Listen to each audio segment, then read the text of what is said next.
Dhaka college ও city কলেজের শিক্ষার্থীদের মধ্যে সংঘর্ষ ও পাল্টা ধাওয়া চলছে।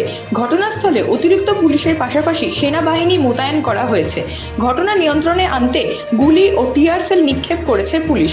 এই ঘটনায় কয়েকজন আহতের খবর পাওয়া গিয়েছে। আজ বিকেল 3:30টার পর এই সংঘর্ষ শুরু হয়। তবে কী কারণে দুই কলেজের শিক্ষার্থীদের মধ্যে সংঘর্ষ হয় তা এখনো জানা যায়নি। এই ঘটনায় এখনো উত্তেজনা ও দফায় দফায় সংঘর্ষ অব্যাহত রয়েছে।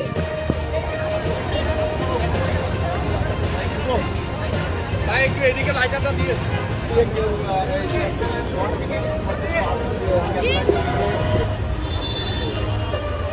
ঘটনাস্থলে আসেন। হ্যাঁ পুরো হ্যাঁ বলছি বাংলাদেশে দুই কলেজের শিক্ষার্থী এবং পুলিশের ভিতরে পুলিশ ও সেনাবাহিনীর ভিতরে সংঘর্ষ শুরু হয়েছে।